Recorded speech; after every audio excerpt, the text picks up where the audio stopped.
Pastor Jeff, ako po ay isang senior citizen, 67 years old. Isa po akong retired government employee. At dahil nasa bahay na lang ako dito sa Parañaque, araw-araw akong nakakapakinig ng programang Ted Filon at DJ Chacha sa True FM. Maliban na lamang sa mga araw na kailangan kong magtungo sa dialysis center. 4 ang anak ko. Ang 3 kong anak ay may kanya-kanya ng pamilya. 2 nandito sa Metro Manila habang ang isa ay nasa probinsya. Ang aking bunso na babae ay isang OFW at dalaga pa. May sakit ako na diabetes at umabot na sa sitwasyon na kinakailangan kong magdialysis ng 2 beses sa isang linggo. Lagi kong iniisip, ang dami kong ikinakatakot para sa aking anak na dalaga na nasa ibang bansa, baka siya'y mapahamak at nag-aalala ko sa aking sakit dahil baka dumating sa puntong kailanganin ko na ang kidney transplant. Alam kong mahal ang gagastusin sa ospital at ngayon pa na napapabalita na may problema ang PhilHealth, kaya paano na ang tulad ko?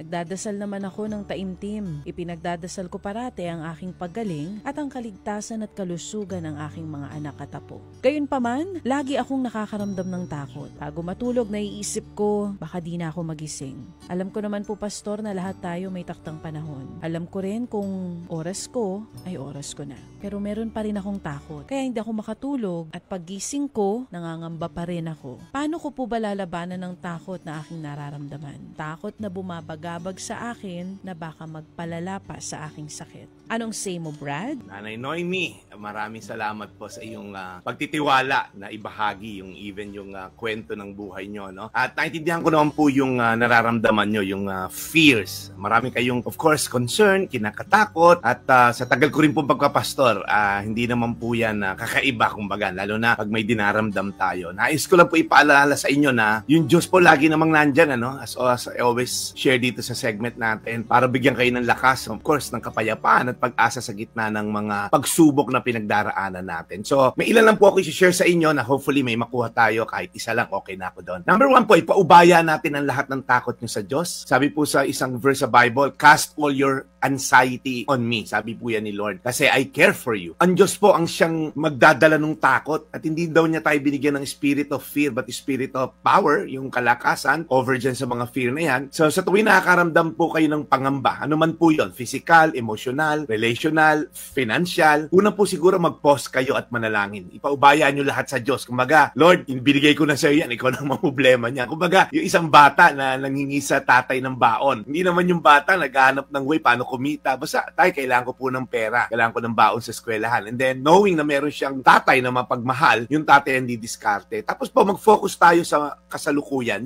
Yung pong ating present situation, mag-focus tayo dyan. Minsan kasi, ang dami po nating concern, Nanay Noemi, sa future, hindi na natin na-enjoy yung pangkasalukuyan. Ang dami mong iniisip bukas, sa susunod, sa makalawa, sa susunod na buwan. Yung at the moment, nandyan yung apo mo. At the present time na nandyan ka sa piling ng mga mahal mo sa buhay, na malakas ka, na nagising ka, na miss out natin dahil natabunan ng takot na maaaring hindi naman po mangyari. So, mag-focus po tayo sa pangkasalukuyan. So, pangalawagaan nyo rin po naman yung katawan at isipan nyo, no? Para yung pangambang emosyonal at mental, kung tayo po'y malakas, kumakain tayo ng tama, natutulog ng tama, okay, magsimba po tayo para sa spiritual din natin. Pwede kayo manood ng online services ko po kung hindi kayo makapunta ng physical, nandiyan naman po sa YouTube yan. I'm sure nakapanood kayo ng YouTube. And then, ang isa ko na lang pong payo sa inyo, alam nyo po, yung takot na mamatay physically, normal naman po yung fear of death. Pero ang ganda po kasi na sinabi ni Jesus sa kanyang mga tagasunod at mga may relasyon sa kanya sa 1:75. Sinabi ni Jesus sa kanya, ako ang bumubuhay sa mga namatay at ako rin ang nagbibigay ng buhay. Ang sumasampalataya sa akin, kahit mamatay, ay muling mabubuhay. Ang sinasabi po ni Jesus dito,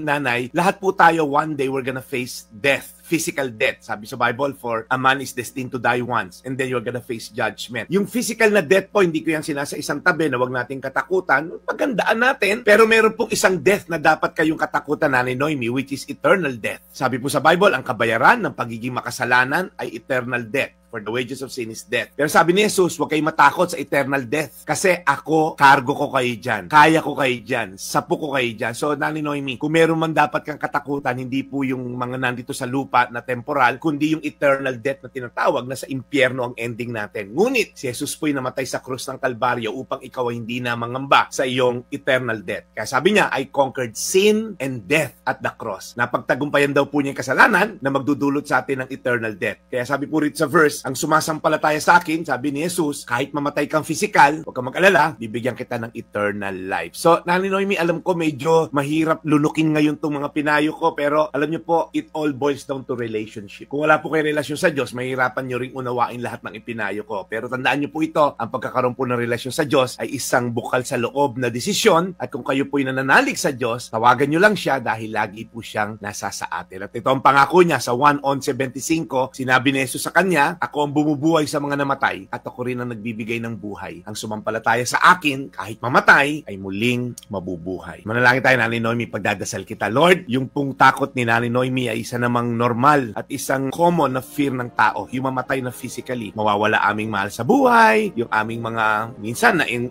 love na kami sa ari-arian namin, sa career, sa position, sa power na meron kami sa lupa. Pero Lord, lahat yan ay temporal lamang. Ang magtatawid lang sa amin sa eternal life ay ang relasyon sa iyo. Dahil sabi mo rin sa Bible, I am the way, the truth, and the life. No one will go to heaven, to my Father, except through me. So Lord, dinadalahin ko si Nanay Noemi, magkaroon siya ng mas malalim na relasyon sa iyo upang ma-assure siya, mamatay man siyang physical, may eternal life na naghihintay sa kanya. Salamat po sa iyo assurance. Sa pangalan ni Jesus. Brad Devotions.